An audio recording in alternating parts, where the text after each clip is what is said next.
The first signal of the devastating attack against Earth was recorded at the Gaia Orbit Astronomical Station, where Major Elena Moreno sat frozen at her monitoring station. The holographic display before her flickered with emergency notifications, each one representing another city gone dark. Her fingers trembled slightly as she adjusted the orbital cameras to capture the destruction below.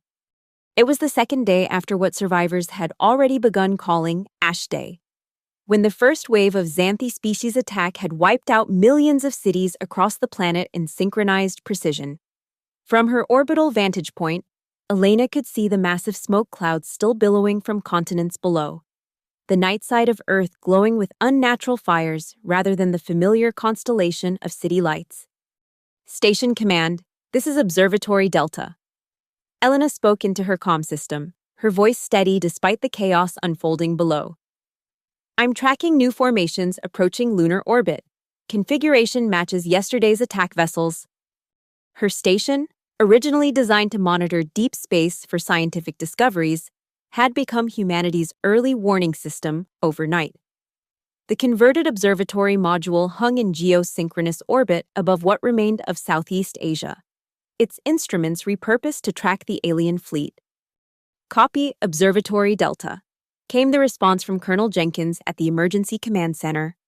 What's their vector? Elena's hands flew over the holographic controls, calculating trajectories. Multiple vectors, sir. They're spreading to cover all major remaining population centers. But there's something else. I'm detecting a much larger vessel at the center of their formation. It wasn't present during yesterday's attack. A chill ran down her spine as she zoomed in on the massive ship.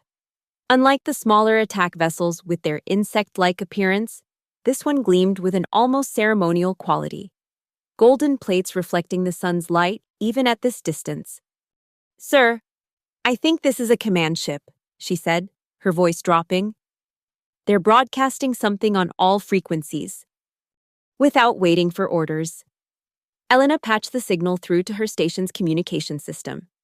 The universal translator worked through the alien language for several tense moments before a booming voice filled her small observatory module. People of Earth, the voice began, the translation algorithm struggling to convey the otherworldly timbre. This is the ambassador of the Xanthi Dominion. Yesterday was merely a demonstration of our capabilities. Your militaries have proven ineffective against even our preliminary forces. You have witnessed our power. Your civilization can either surrender to become a protectorate of the Xanthi Dominion or face complete planetary leveling. You have 24 Earth hours to submit your unconditional surrender through cessation of all military activity and broadcasting of acceptance on all frequencies.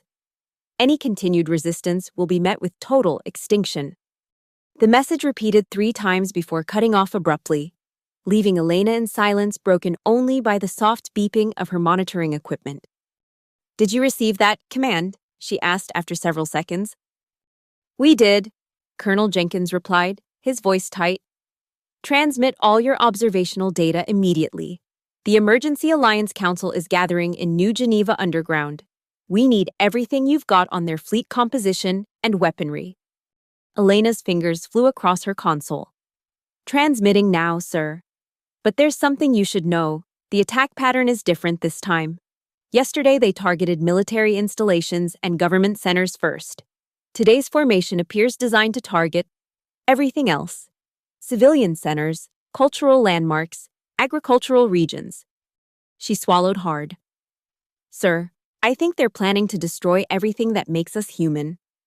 That's a reasonable assessment, Major, Jenkins said after a pause.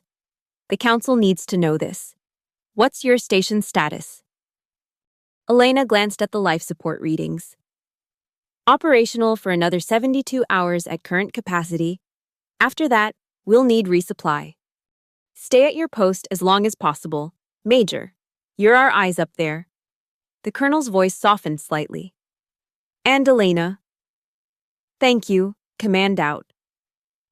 As the communication ended, Elena turned back to her observation window. From here, Earth still looked beautiful. Blue oceans, swirling white clouds, and the familiar shapes of continents. But now angry red wounds marred the surface, visible even from space. Massive burn patterns where cities had stood just days before. She had family in Madrid. Had. Past tense now. The Spanish capital had been among the first struck. Her parents, her younger brother with his new baby, all gone in an instant of alien fire. She hadn't allowed herself to process it yet. There would be time for grief later, if there was a later. Instead, she focused on her duty. Her station might be one of the few remaining eyes humanity had above the planet. With military satellites targeted in the first wave, civilian science stations like hers had become critical infrastructure overnight. Elena adjusted her instruments to begin detailed scans of the Xanthi vessels. If humanity was to have any chance at all, they needed information.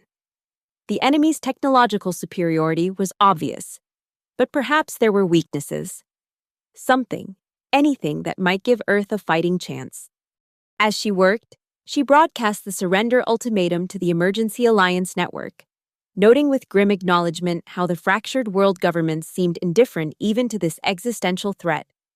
Some nations were already discussing terms of separate surrender, hoping to curry favor with the invaders. Fools, she whispered to herself. They'll kill us all anyway. The Emergency Alliance Council convened in the underground city of New Geneva, a massive bunker complex built beneath the ruins of the original city after the climate wars of the 2040s.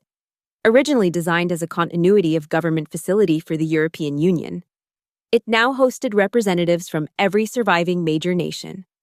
The chamber buzzed with urgent conversations in dozens of languages as delegations argued over the proper response to the Xanthi ultimatum.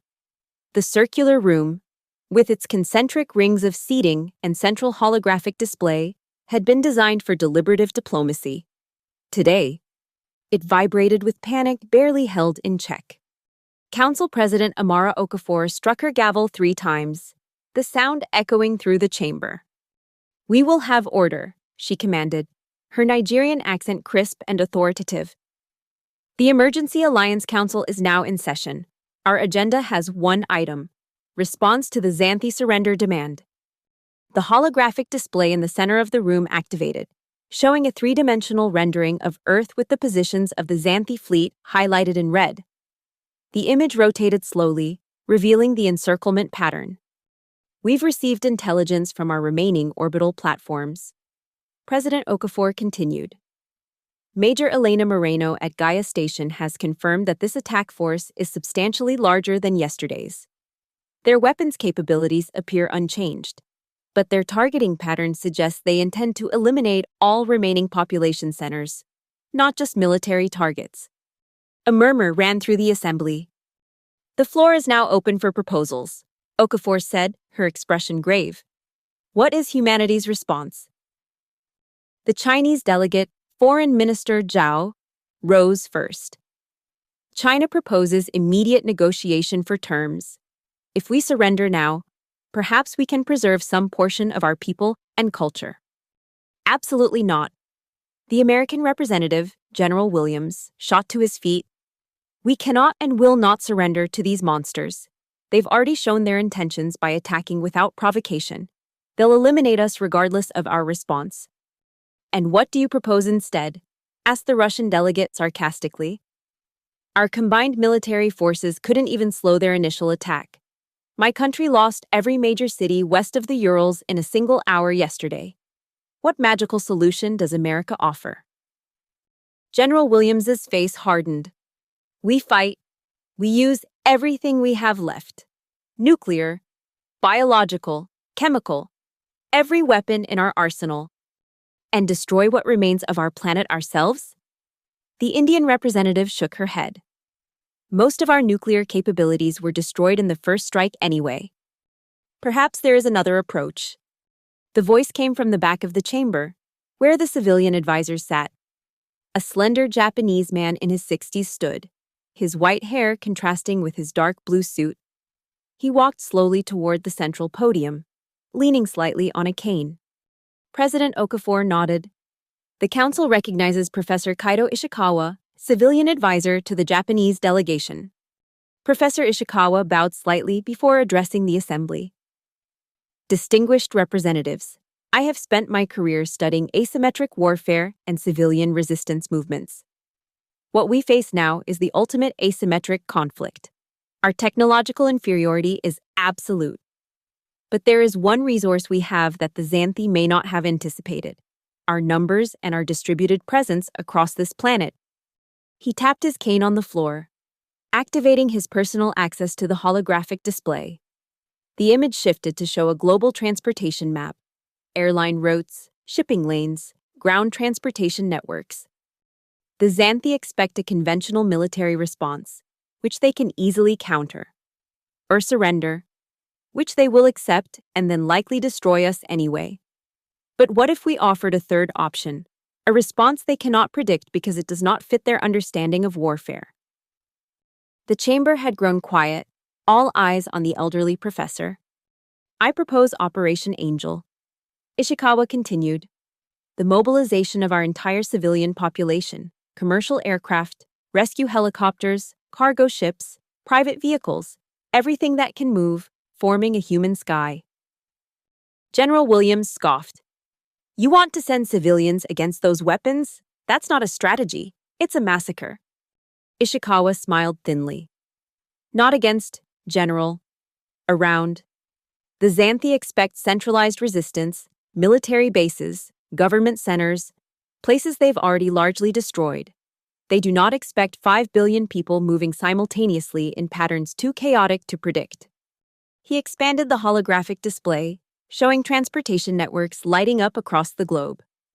While our remaining military forces engage in conventional distraction, we evacuate and redistribute our population using every available vehicle. We convert civilian aircraft and vessels into communication relays, supply carriers, and yes, eventually, weapons platforms. Not to win through direct confrontation, but to survive through distributed resistance.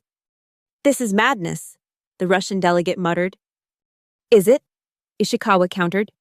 The Xanthi have shown precision in their attacks, but they cannot target what they cannot predict. If our population is constantly moving in patterns too complex for algorithmic prediction, some will survive.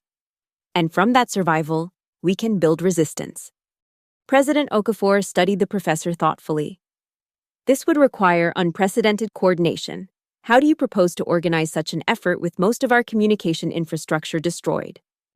Through the one network they haven't been able to fully disrupt.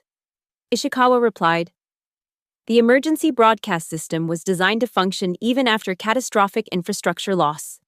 We repurpose it to coordinate the largest evacuation and mobilization in human history. The chamber erupted in overlapping conversations, some dismissive, others intrigued. Ishikawa waited patiently until President Okafor restored order. This is not a conventional military strategy, the professor admitted. It is a survival strategy first, resistance second, but I believe it offers something we desperately need right now: hope. After hours of heated debate, a compromise emerged. The alliance would pursue parallel tracks.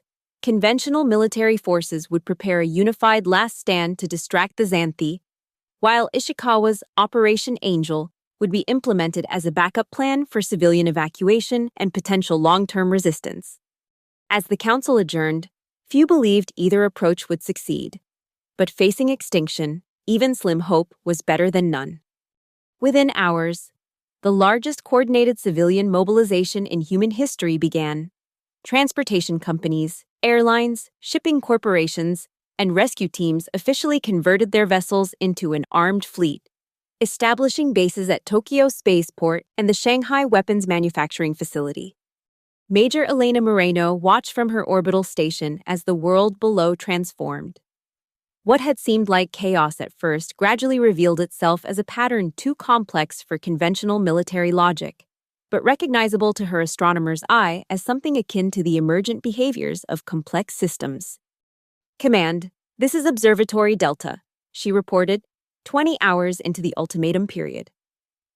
I'm observing unusual movement patterns globally, consistent with Professor Ishikawa's strategy. Copy that, Major, responded the new voice of Captain Rodriguez, who had replaced Colonel Jenkins after the Emergency Command Center had been forced to relocate. We're seeing the same from our ground stations.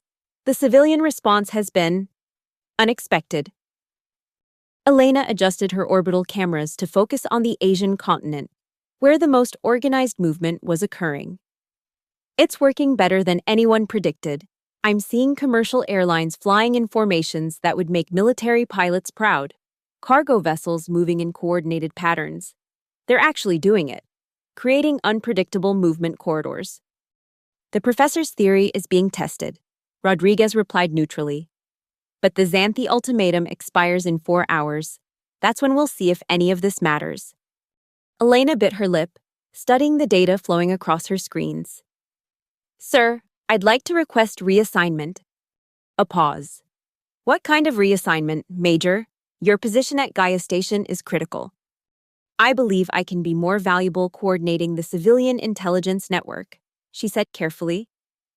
My observatory gives me a unique perspective on global movement patterns. I can help direct the civilian fleet to avoid Xanthi targeting solutions. Another, longer pause. That's outside standard protocol, Major. With respect, sir, standard protocol died yesterday with half our planet. She could almost hear the captain's grudging smile. Request approved, Major Moreno. You're now the lead intelligence coordinator for Operation Angel. Your call sign is Angel Actual. The emergency broadcast system has been reconfigured to receive your updates on a dedicated frequency. Thank you, sir, Elena replied, already reconfiguring her communications array. Angel Actual online. For the next 3 hours, Elena directed her attention to establishing a communications network with the civilian fleet. Using encrypted bursts through the emergency broadcast system, she began feeding orbital intelligence directly to the makeshift command centers that had emerged among the civilian transportation networks. As the ultimatum deadline approached, Elena watched the Xanthi fleet begin to move. Their formation tightened, weapon systems visibly charging even from her distant vantage point. All Angel units, this is Angel Actual. She broadcast globally. Xanthi fleet is mobilizing. Expected attack commencement in 15 minutes.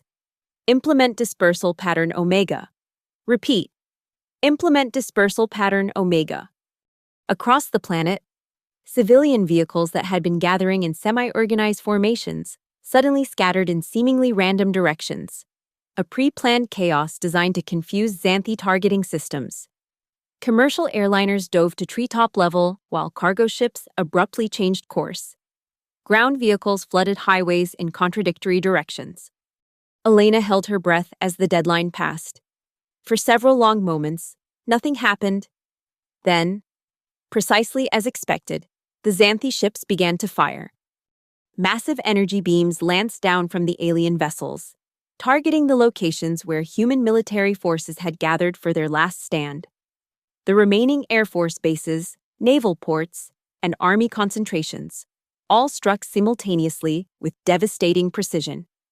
But something unexpected happened. The civilian vessels, moving in their unpredictable patterns, largely escaped the first wave of attacks. The Xanthi targeting systems, designed to identify and eliminate organized military resistance, struggled to lock onto the chaotic movement of civilian craft. It's working, Elena whispered, then repeated more firmly into her broadcast system. All Angel units, maintain dispersal pattern. The enemy is focusing on military targets. Civilian movement corridors remain viable. For the next several hours, Elena coordinated the global civilian fleet, directing them away from areas where Xanthi ships concentrated and toward regions where they might find temporary safety. It wasn't a victory, far from it, but it was survival. Minute by precious minute. As the first day of the renewed attack ended, Elena received reports from around the world. Millions more had died, but billions had survived, moving constantly, never staying in one place long enough to be targeted effectively. Professor Ishikawa's theory was proving correct, at least temporarily. The Xanthi could destroy fixed targets with terrifying efficiency, but their systems struggled with the unpredictable movement of billions of individuals making independent yet loosely coordinated decisions.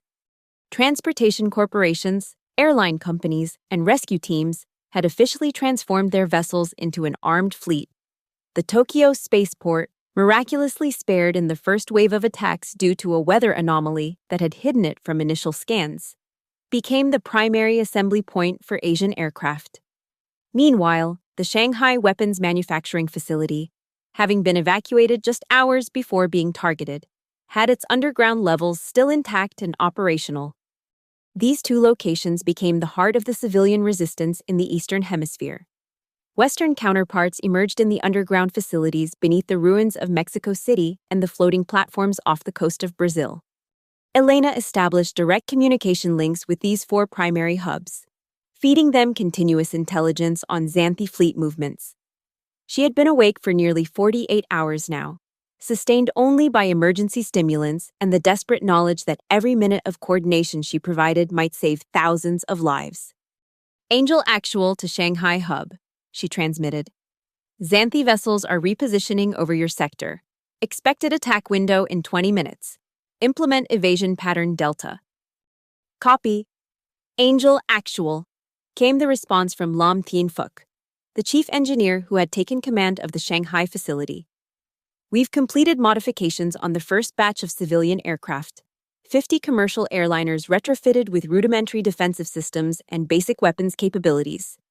Elena's eyebrows rose. You've armed passenger aircraft? Converted them, Phuc corrected.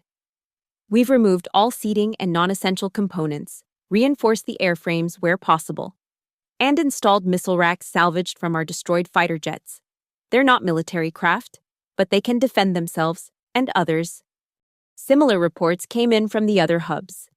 Commercial pilots were receiving crash courses in evasive maneuvers from the few surviving military aviators. Cargo ship captains were learning to coordinate in defensive formations. Even civilian drone operators were being organized into reconnaissance networks. It was Brigadier General Maria Santos of the Allied Air Force who first articulated what was happening in a secure transmission to Elena's station. They've become our angels, the general said, her voice thick with emotion. When our military forces were decimated, the civilians didn't hide, they rose. I've never seen anything like it, Major. Commercial pilots flying into danger zones to evacuate survivors. Cargo captains positioning their ships as shields for smaller vessels. They're not trained for this, but they're doing it anyway. Operation Angel indeed, Eleanor replied softly. We're reorganizing what's left of our military aircraft to support them. Santos continued. They can't win this fight alone, but together, maybe we have a chance. The Xanthi are adapting their tactics, Elena warned, studying her sensor readings. They're beginning to target the civilian craft more systematically. Then we need to accelerate our timetable, Santos decided. The modified civilian fleet needs to join with our remaining military aircraft immediately. We need to show the Xanthi that destroying our military didn't destroy our ability to fight. Over the next 12 hours, Elena coordinated the most unlikely air force in human history. Commercial airliners flying alongside fighter jets, cargo planes converted into bombers, rescue helicopters serving as close support craft, all moving in coordinated yet unpredictable patterns, making it impossible for the Xanthi to concentrate their superior firepower effectively. The Angel Fleet, as it quickly became known, suffered terrible losses. Civilian pilots with minimal combat training faced advanced alien weapons, but their numbers and their unpredictability kept them from being wiped out entirely. And for every craft shot down, 3 more joined from hidden airfields and emergency assembly points around the globe. Elena had just completed her 3rd consecutive day without proper sleep when the sensor alarms on her station blared urgently. The Xanthi fleet was changing formation again, but this time they were consolidating rather than spreading out. Angel Actual to all hubs, she transmitted. The Xanthi fleet is concentrating over the Pacific. All vessels in that region implement emergency dispersal pattern. But as she studied the alien formation more carefully, she realized something else was happening. The Xanthi weren't preparing for another attack. They were defending against one. General Santos, are you seeing this? She asked urgently. We are, the general confirmed. This wasn't part of our battle plan. The civilian fleet in the Pacific sector has gone off script. Elena zoomed in her sensors, barely believing what she was seeing. 5,000 civilian aircraft, converted airliners, cargo planes, private jets, and helicopters were emerging from emergency stations all across the Pacific Rim. But rather than dispersing as the protocol dictated, they were converging. "What are they doing?" she whispered. The answer came not from military channels, but from the civilian communication network that had developed alongside the official command structure. A voice Elena recognized as Jonas Lee, a rescue pilot who had been instrumental in organizing the civilian response in the Pacific sector.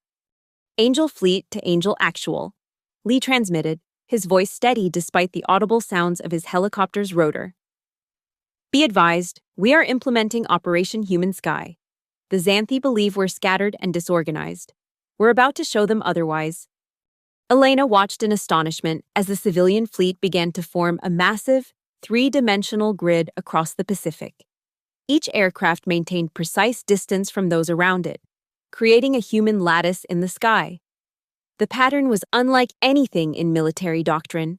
It resembled nothing so much as a flock of birds, adapting its shape collectively, yet each member maintaining individual control. "Lee, what are you doing?" Elena demanded. "This formation makes you vulnerable to concentrated fire." "It also makes us strong together," Lee replied. Professor Ishikawa's full strategy wasn't just about random movement, it was about demonstrating human unity. The Xanthi attacked our military because they understood that form of power. They don't understand this. As Elena watched, the civilian grid continued to form, now joining with the remaining military aircraft. The combined human air force stretched across hundreds of kilometers of Pacific sky, visible even from her orbital station as a shimmering network of moving points. The Xanthi fleet responded predictably, concentrating their vessels to target this sudden, organized threat. Their weapon systems charged, preparing to obliterate the human display of defiance.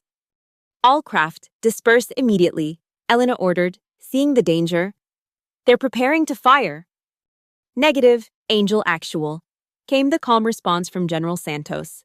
"The formation is the strategy. Stand by." Before Elena could protest further, the human fleet executed its plan. At a synchronized signal, every aircraft in the formation fired simultaneously, not advanced missiles or energy weapons, but thousands of crude, guided rockets manufactured in the Shanghai facility and distributed throughout the civilian fleet over the previous days. The Xanthi, expecting to face primitive human weapons individually, suddenly confronted a synchronized barrage from 5,000 different vectors. Their defensive systems, designed to counter military-grade attacks, struggled to track the crude but numerous projectiles approaching from every direction. The first wave of rockets struck the outer vessels of the Xanthi fleet. Individual impacts caused minimal damage, but the sheer number, thousands hitting simultaneously, overwhelmed local defense fields. Explosions blossomed across the alien formation as vessel after vessel suffered multiple impacts. "It's working," Elena breathed, watching her sensor readings in disbelief.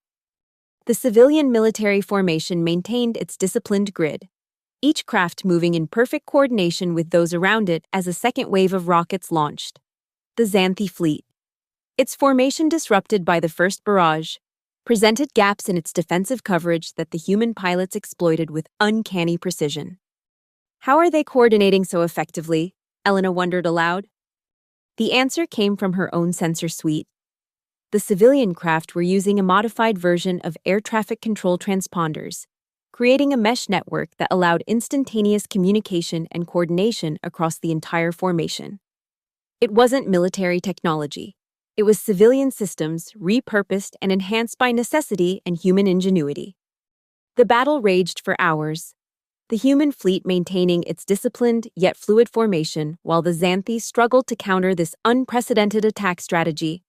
Civilian craft fell by the dozens, then hundreds, but the formation adapted, closing ranks and maintaining its effectiveness even as it suffered losses. And critically, for every human craft destroyed, a Xanthi vessel also fell. The exchange ratio was nearly 1-to-1, unheard of in the previous engagements where alien superiority had resulted in devastating human losses. Elena maintained her position at the heart of the intelligence network, feeding real-time data to the combined fleet and coordinating reinforcements from other sectors. Her orbital station, designed for astronomical observation, proved perfectly suited to tracking the battle unfolding below.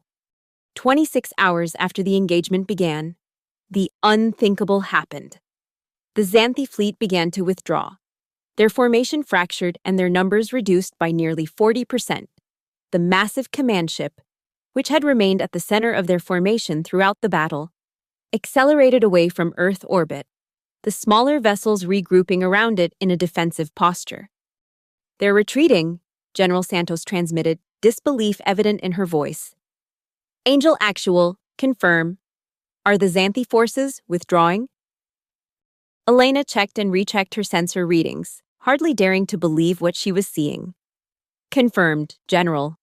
The Xanthi fleet is breaking orbit.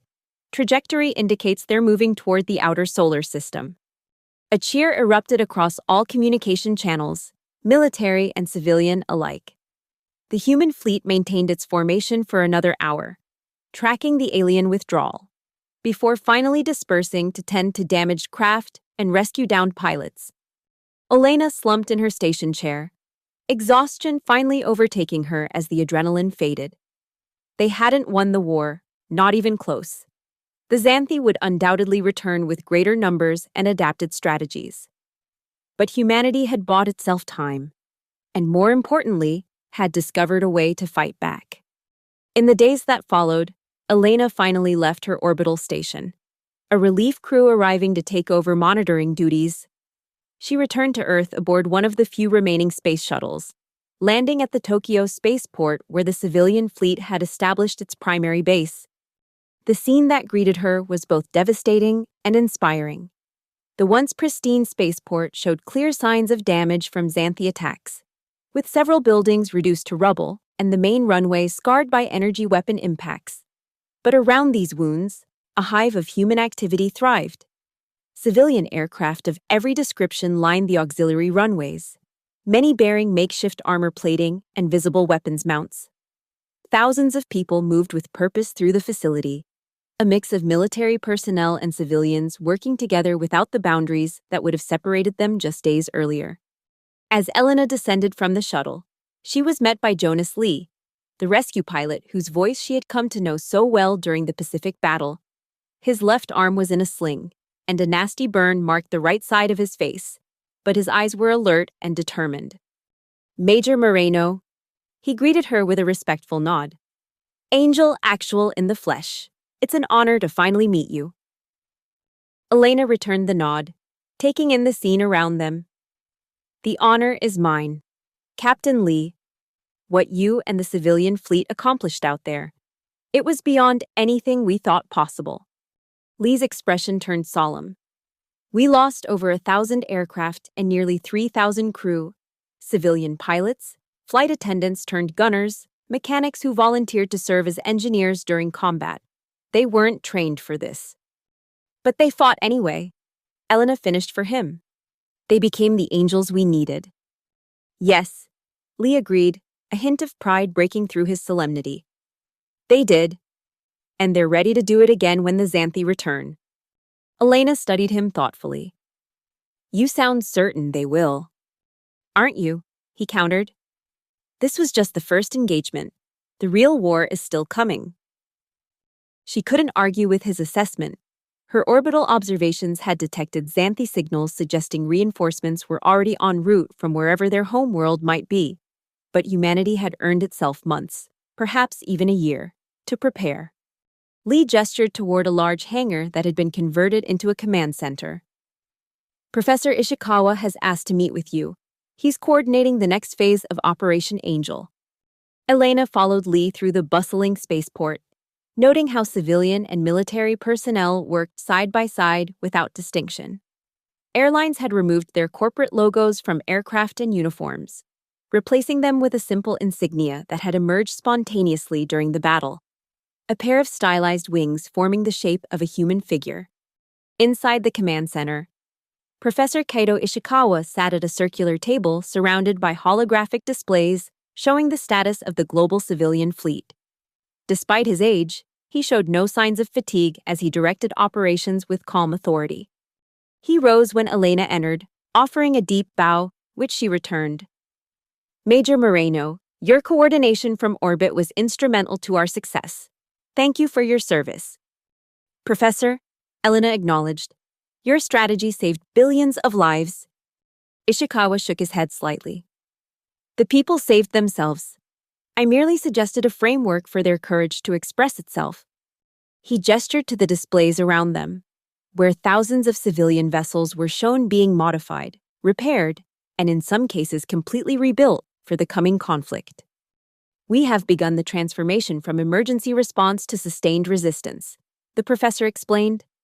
The Xanthi expected us to either surrender or fight conventionally and lose. They did not expect this, a whole planet's population reimagining itself as a unified defense force. Elena studied the displays, noting how the ad hoc organization of the initial response was evolving into something more structured, yet still fundamentally different from traditional military hierarchy. The civilian fleet is self-organizing by function rather than traditional command structures.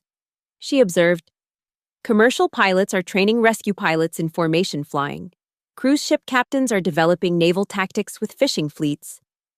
Yes, Ishikawa confirmed. They're creating a new kind of defense force, one that leverages the specific knowledge and skills of each civilian sector, rather than trying to convert civilians into soldiers. He brought up a new holographic display showing the Xanthi vessels that had been damaged or destroyed during the battle. Our analysis of alien debris has already yielded valuable insights. Their technology is advanced, but not incomprehensible. More importantly, we've identified potential weaknesses in their defensive systems that can be exploited by our unorthodox tactics. As they discussed the technical details, Elena found herself repeatedly distracted by the activity around them. Everywhere she looked, she saw the same expression on the faces of the people, military and civilian alike. Not the shell-shocked despair of the days immediately following the initial attack, nor blind optimism about their chances.